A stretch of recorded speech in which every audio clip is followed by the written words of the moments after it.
So good afternoon again. I am honored to be here. I'm here on behalf of the Weldon Cooper Center for Public Service at the University of Virginia.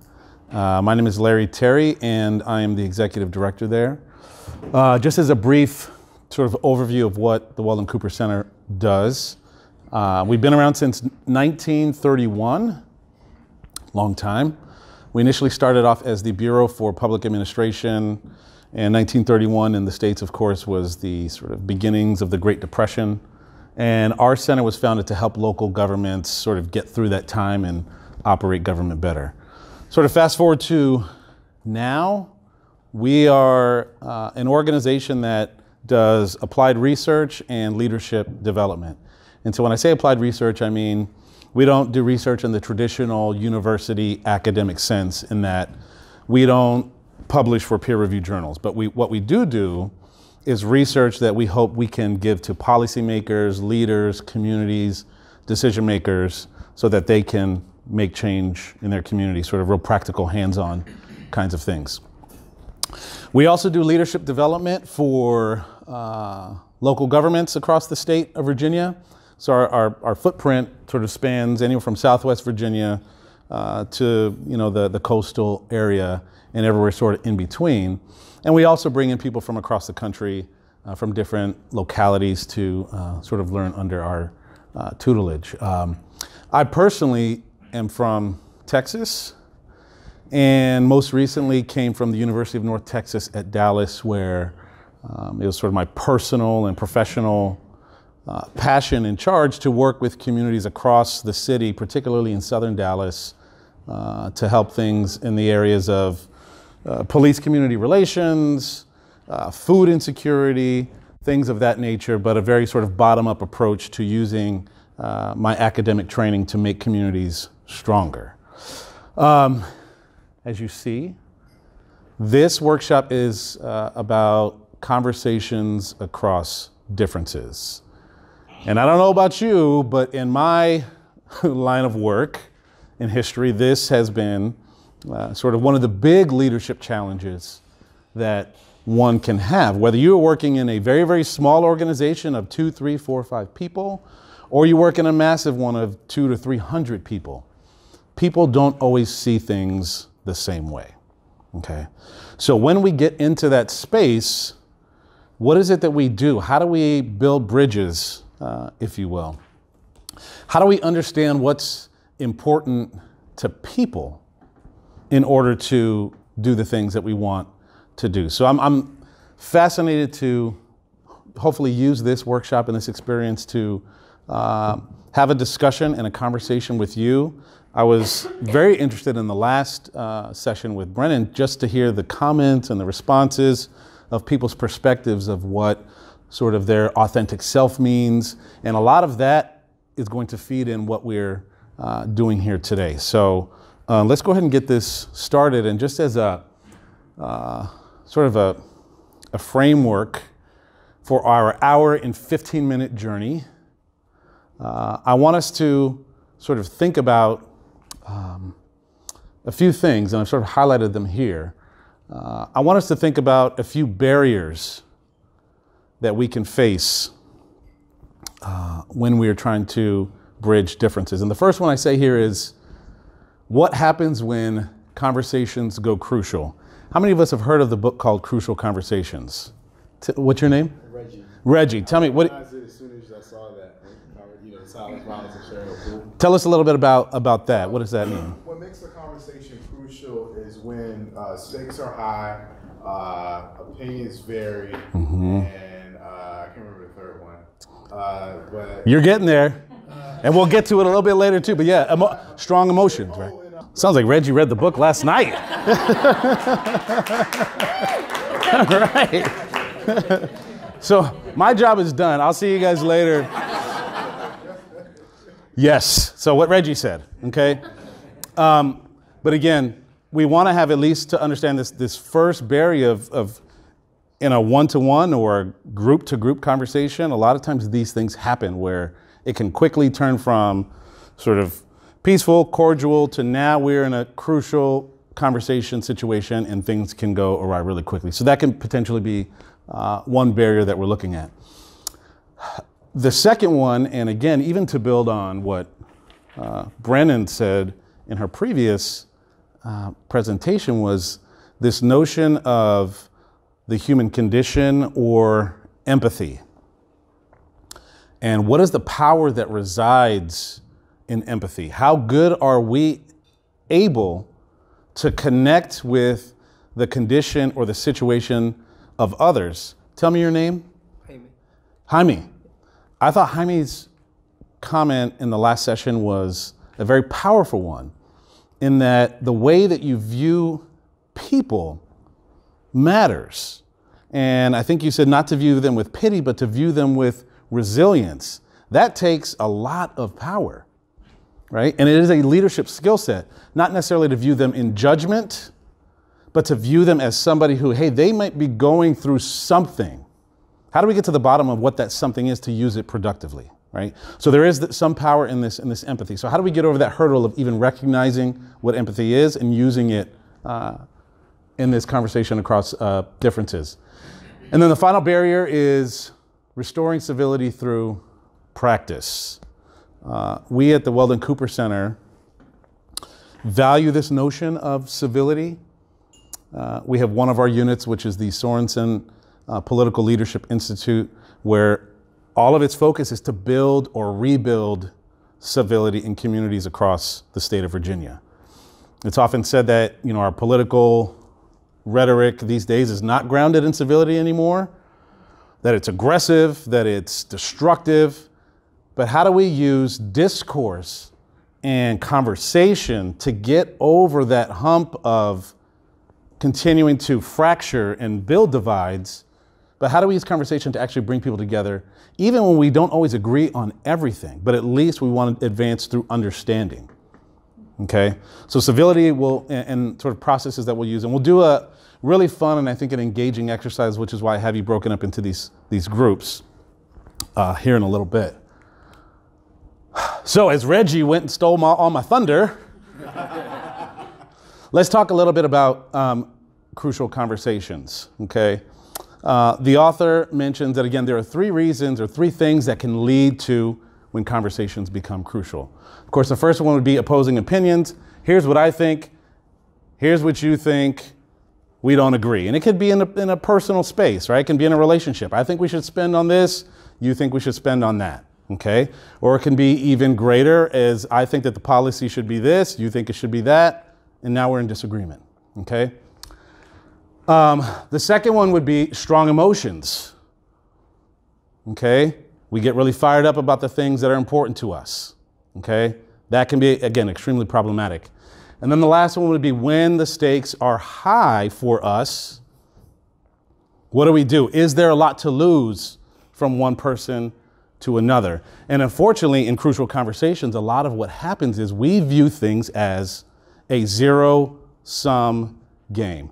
What do I mean when we look at things in a conflict as zero-sum? Because this is usually what happens in a negotiation. What do I mean when I say zero-sum?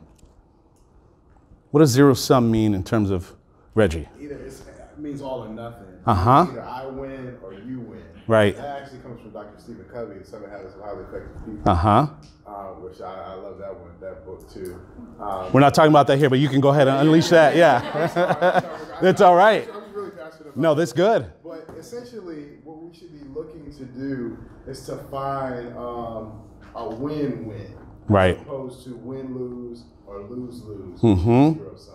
Yeah, and a lot of times zero-sum puts us in, I'm only in a conflict. The only thing I can think of if we have conflict is how to make you worse off and simultaneously make myself better off. That can raise the stakes for us, okay? But what I found interesting in this book called Crucial Conversations, and I had no idea about the sort of the physiology behind when we get into conflict. So they mention that when these three things happen, our brains are actually wired in sort of a fight or flight scenario to where blood leaves our brain and goes to our extremities, Okay, and so our ability to think more effectively is decreased. So you ever get into an argument with somebody, you just say something, you're like, I don't know where that came from. Right? But I said it. Okay, and you're like, under normal conditions, under normal emotional state, I know that I would not say things like that. Okay, been in a very hectic, traumatic situation where you see like, why was I behaving that way? And a lot of it comes from the physiology of when we get into sort of very emotional, high stakes situations, we have a lot less capacity here to make better decisions. Okay, so there's some physiological element to that we have to sort of understand and take into consideration. So, a lot of times in conflict, and again, this can be, it's a lot more complex than this, but for purposes of this discussion, I want us to think about it in terms of our reactions to what happens. So a lot of times when we get into conflict, people who don't agree with us, what can happen? The first option could potentially be silence, where we avoid. How many of us think that that's our natural instinct to, if we get into a disagreement with someone, that we just retreat? What is your name? Hope. Hope. Yes. Tell me about that. What happens to you in these kinds of situations? I think I have a tendency to get frustrated and shut down because I'm maybe not sure how to express what I'm feeling in a productive way. Mm-hmm. And then I just let it build up until eventually I bubble over. Okay. It could be like a series of reactions or like interactions that I have with people over a prolonged period of time. Okay. And yeah, instead of actually addressing it up front, I let it sit. So sort of prolonged avoidance. Yeah. And then what?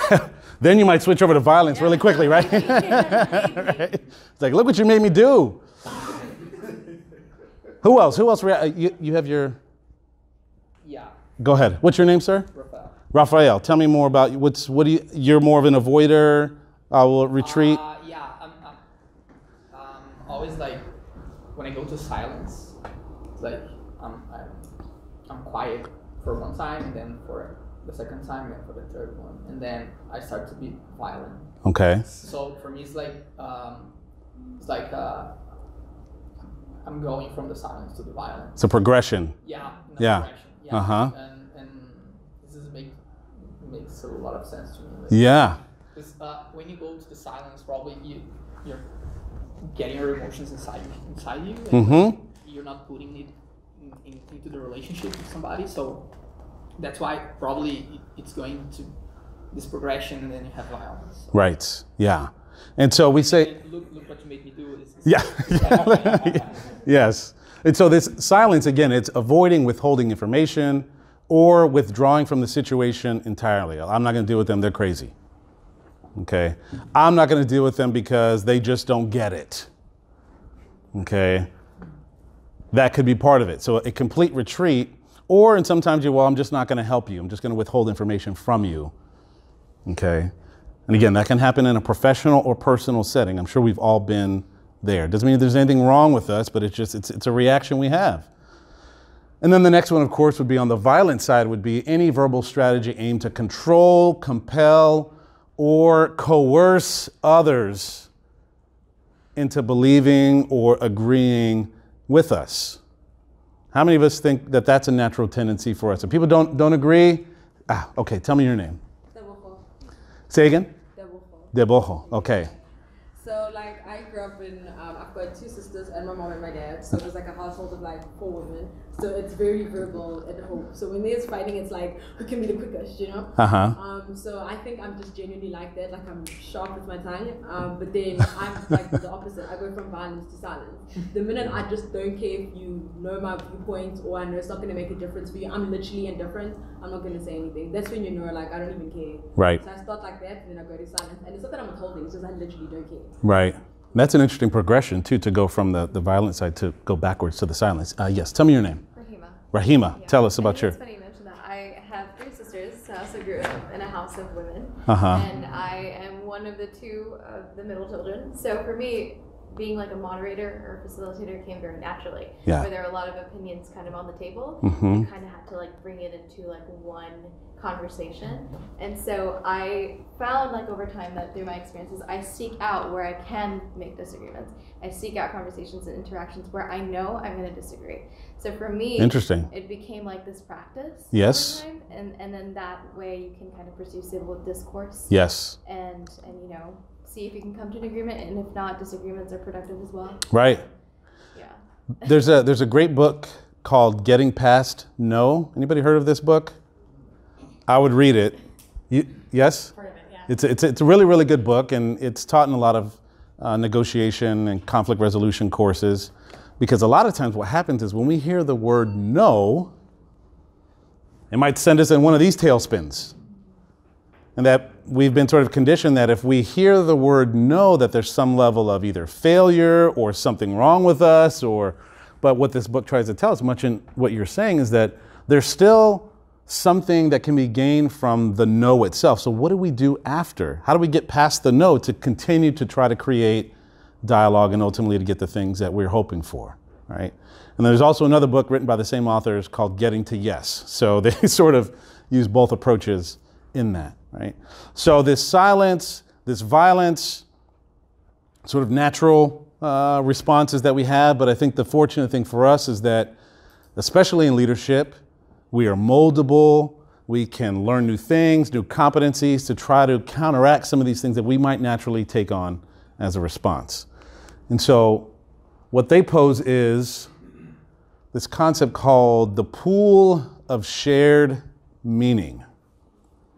Okay, no silence, no violence, but how do we get ourselves into a mental space of thinking that there is another door that we can go through in terms of how we deal with conflict? Okay, so this pool of shared meaning means I'm recognizing that there are things that we don't agree with, that we don't agree on, but there's something here for us to work on. How do we get into that exact same pool? Little by little, issue by issue. And I think even more importantly, value by value in terms of what's important to me, knowing what's important to you, and there has to be some convergence somewhere, okay? But it takes a moment to even just recognize, to take a step back and say, look, let's try to get somewhere. Let's find some level of commonality and understanding of where we both stand and where we sit, okay? So that's what this notion of a pool of shared meaning takes us to. So for us, how do we get over this barrier?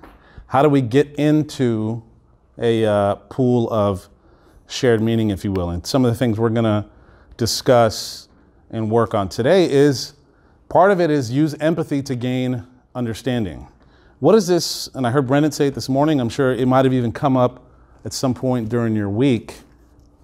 What does empathy mean? What does empathy mean? What does it mean for you personally? What is it? Where have you experienced it? But what is this concept or this notion of empathy? It seems to be a very strong buzzword these days. What does empathy mean? No Googling. First of all, active listening.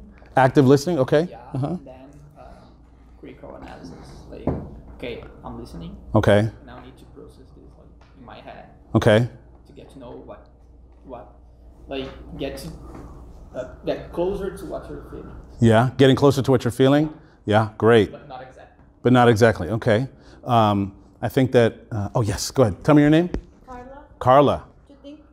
for me, it's just kind of like understand Uh-huh. the other person's perspective Okay. or feelings towards a situation. Okay. Understanding their perspective, feelings. Yes. Hope. Maybe using previous experiences that you have had to relate to what somebody else may be feeling, and recognizing that even though the circumstances may be different, you may have experienced a similar emotion and what that felt like for you. Yes. And what that's like for the other person. Right. Uh-huh.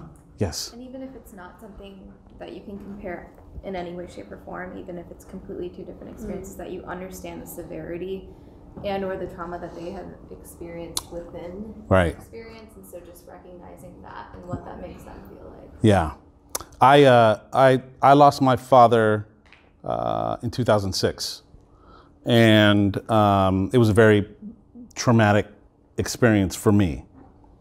He died at 52. When he passed, we had sort of patched up a lot of things that had affected our relationship over time. And I felt like we had got to a space where we were becoming really good friends, understanding each other as adults, and then he passes. Okay. I've had a few friends since that time who've also lost parents. And now that I've experienced that, I at least have some level of understanding of what is to come for them emotionally. When they're feeling a certain way, I can say, look, I get it. Let's try to make sure you don't go down this path versus this path in dealing with those feelings.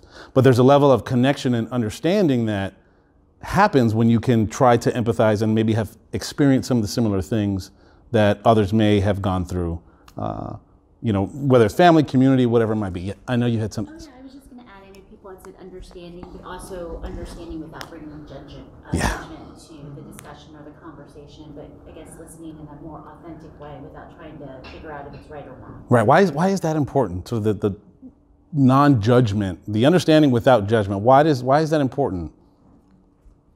I think it helps create like a safe space to share and for that person to explain their perspective. Yeah. Fully. And so there's some level of connectivity. It allows probably even for more discussion about things that you do have in common, right? As opposed to, well, we're going to shut this down because I feel like the words that are coming out of my mouth are now creating more judgment than understanding, right? So we want to be able to get over the barriers of difference, one, just by having an intentional focus on empathy. Let me tell you something, that is a skill set. And it's not easy for us to do, to recognize that this is something that I can actually work on. Jaime, I think you said it best. If we can listen better, then this process of empathy becomes a lot easier. What happens sometimes when someone is speaking, you're trying to connect with them, they're saying something, and often in our minds we're like, well, I'm ready to say something right now. I have a reaction to what they're already saying, and I've stopped listening, really, because I've already got my response queued up. So I've shut off the listening, and now I'm just waiting my turn. Right? And that can be problematic. I see a lot of heads nodding, because it happens to all of us. It happens to all of us. But the sooner we become aware that that is a potential barrier for us to connect, to be empathetic, then that's beneficial sort of on our behalf. The second thing I want us to think about, again, in terms of getting over these differences, is how do we use our values, others' values, distinguish them in terms of what's important to them, to then make sort of common connections to get into that pool of shared meaning, okay? So we're gonna look at two things sort of as a skill set, the empathy side, and then the values and interest side for us as we move forward here. And I have a brief video that I think touches on what everyone's mentioning now.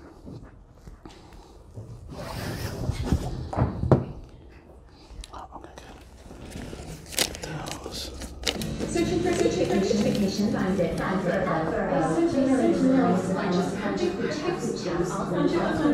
And some quality time to find out about each other. Reach out to cabins to condos. We had a few playing at once, that's okay.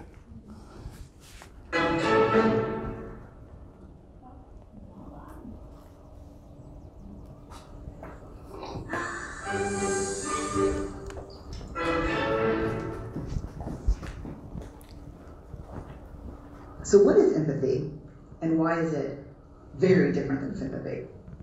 Empathy fuels connection. Sympathy drives disconnection.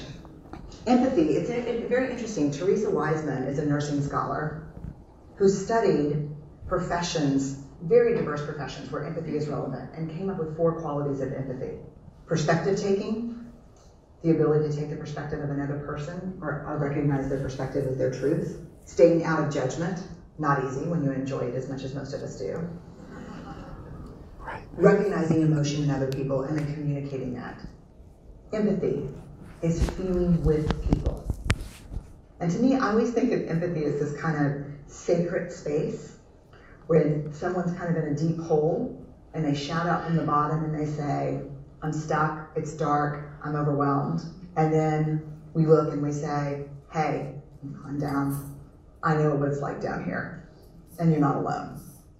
Sympathy is, ooh, it's bad, no, you want a sandwich?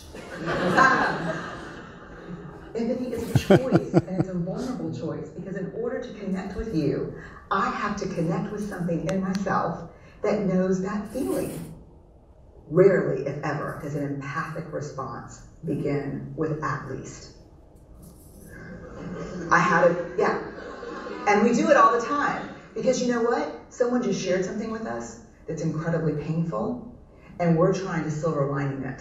I don't think that's a verb, but I'm using it as one. We're trying to put the silver lining around it. So, I had a miscarriage. At least you know you can get pregnant. I think my marriage is falling apart. At least you have a marriage. John's getting kicked out of school. At least Sarah is an A student. But one of the things we do sometimes in the face of very difficult conversations is we try to make things better. If I share something with you that's very difficult, I'd rather you say, I don't even know what to say right now, I'm just so glad you told me. Because the truth is, rarely can a response make something better. What makes something better is connection. All right. Okay, so let's be honest. How many of us have been that deer before? Right? How many of us sort of take pride in our ability to be the bear in that situation? Sometimes, right? Okay. But again, I think that the point, as comedic as it's made in that video, I think it makes a really strong point about the power of just understanding and connecting through understanding. I think that the deer was very, maybe not so much in judgment, but definitely not making the effort to see the side of the, what was the other animal that was in there? What was the fox, right? So trying to see the upside, well, at least this, at least that, you know, but that's still not so much perspective taking or connection driven, okay? So that power of empathy there. So having this understanding of connection, what's important to people, the final thing I want us to do here is to think about this breakdown of interests and values that people have. People don't all value the same thing. Some people are interested in money.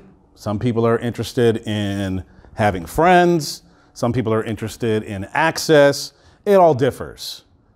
But again, as you get to know people, as you get to know communities, as you get to know organizations, having these discussions is very helpful in certain ways. And this is a very simplistic sort of categorization of understanding what's important to people. If you look at the top left, the first kind of interest that someone could be in principle, meaning that people are more concerned or have a great concern for doing things right.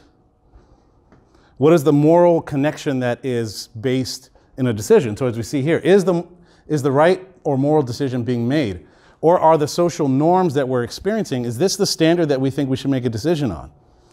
Great example I like to use is, how many of us have ever had a coworker or a family member say, hey, can I borrow 20 bucks? Right? We've sort of been in this space. I'll get you next week. You're like, okay, yeah, fine. Here's your 20 bucks. Here's your $5. Next week comes, you don't see them. Or you see them in the office hallway and they're like, you know, trying to make a run for it. You're like, all right, not a big deal. 2 weeks, 3 weeks, whatever it is. At a certain point, now you just want the 20 bucks or the $5 back, not because of the value of the money, but because of the principle behind, look, I lent you $5. and you made an agreement that you'd pay me back, so what's going on here? So it becomes less potentially about the money and more about the principle of you said you were going to pay me back, right? So that becomes really, really strong in terms of what people are interested in. So how do we get that understanding? The next one is process. People have a strong interest in the fairness of a process, the existence of a process, okay? Is a process legitimate? Okay, is it a real process? Or is it one that you're just putting together to make a perception of there being an actual legitimate sort of engagement there? Is it collaborative? A lot of people want to be included, right, in process. So what does that look like?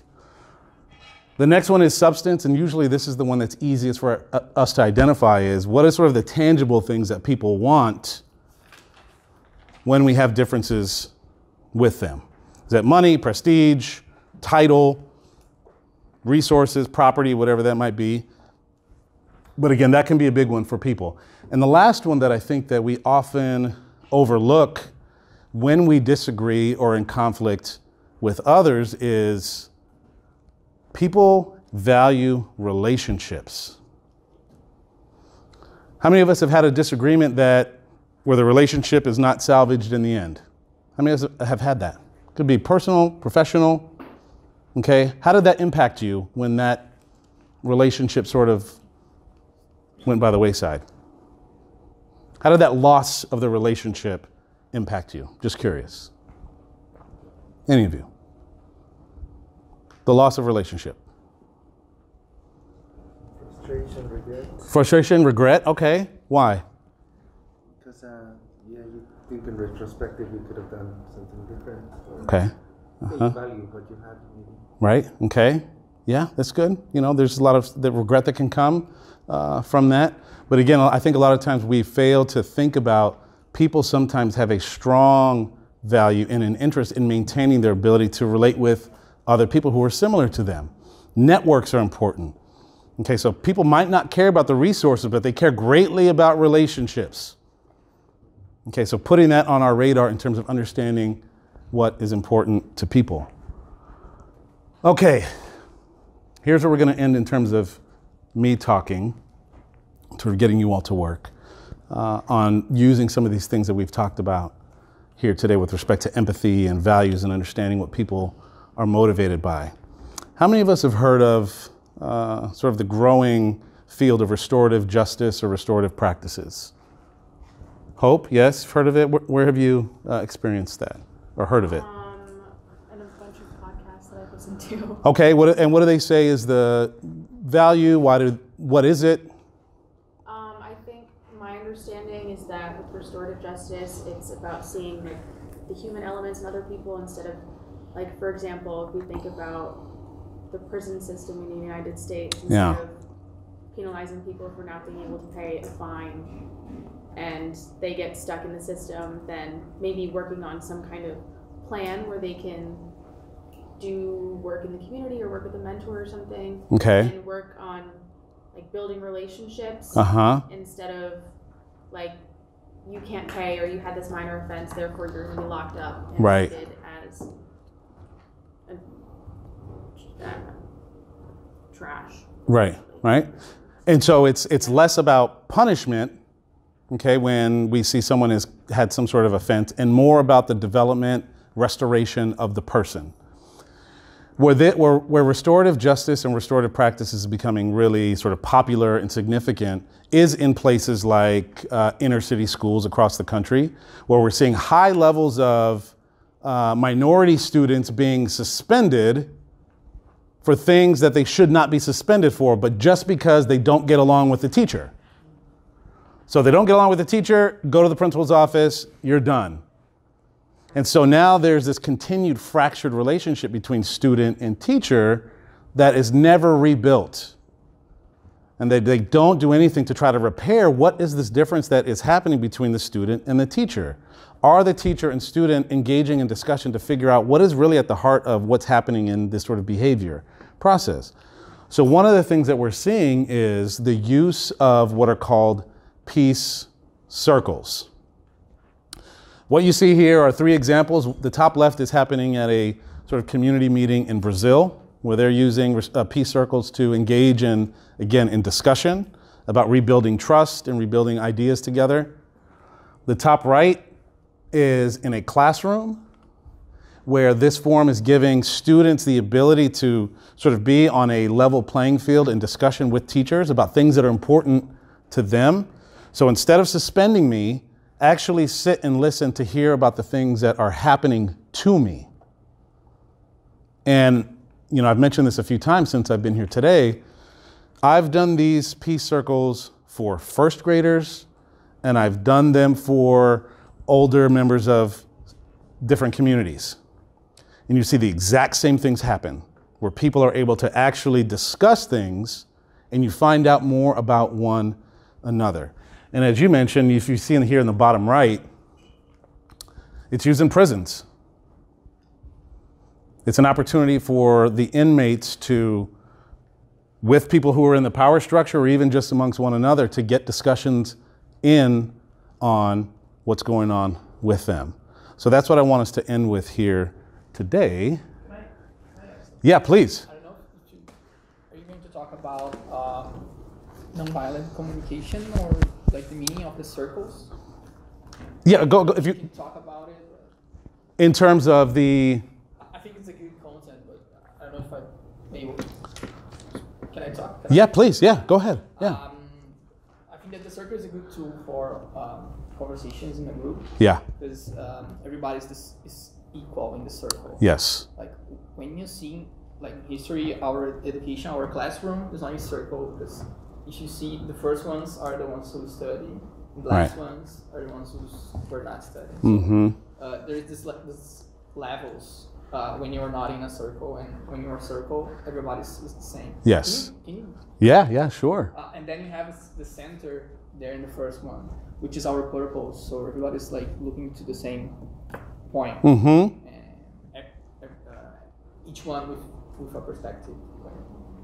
And nonviolent communication is just, I was talking to the group before, is just a way of being more empathetic with people, and it's a way of communication that brings our feeling more like structured. Yeah. Yeah. Google it. Yeah, and so, and one of the things we'll see sort of in the structure here is that it promotes, for one thing, active listening, right? So that these circles, again, are sort of hierarchical, that the circle itself, yes, it matters, but it also gives us the ability to say, look, whoever is speaking in this peace circle, right now, they matter, okay? And you'll sort of see that here in this next slide. So here's what I want you to do in your groups. And so I have roughly you here, and if you all can sort of get in a circle of sorts here to at least be looking and facing one another, that would be helpful.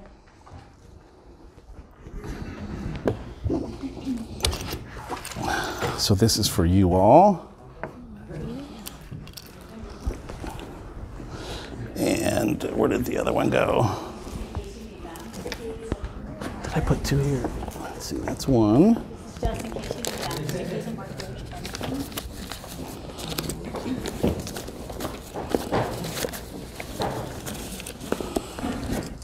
I'm missing one.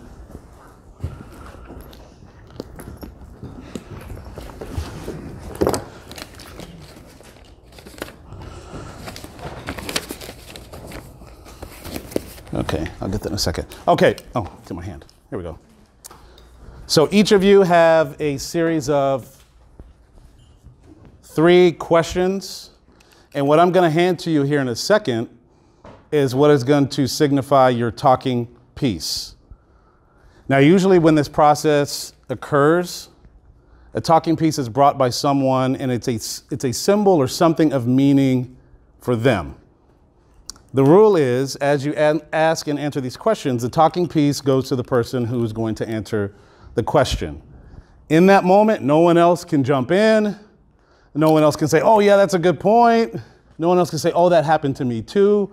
Whoever has the talking piece has the floor. So to really promote this idea of, again, active listening to try to gain some understanding. So just as a description for you, this first talking piece is a keychain, Okay, I'm sure it's not worth very much. But for me, this was a keychain for a program that I worked with in Dallas that was about restoration. It was a program for nonviolent offenders who opted to join our program as opposed to going to jail or prison. And we worked with them day and night to try to improve their livelihood. So this is the logo for that program. So this is very, very important to me. Okay, so this table, you guys get this. This is your talking piece. The second thing I have is something my son made me to tie. And clearly, of all the dads in the world, I'm number one. So this hangs in my car, and every day I see it when I'm driving around. But again, this is very important to me, and it symbolizes sort of my love for my son, right? So this is your talking piece. Whoever's holding this piece, it's their turn to talk, and when you're done, you pass that over. So what I want you to do is, I'll leave that with you, you'll see in the cards one question. So here, let me just borrow this for a second. So the first question you will have, and again, everyone gets a chance to answer, is if you could be an animal for a day, what would you be and why?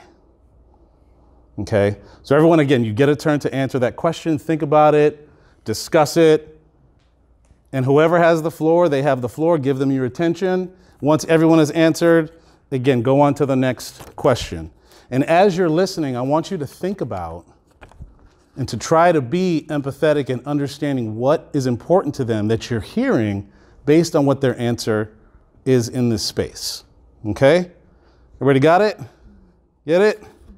Okay, let's do it.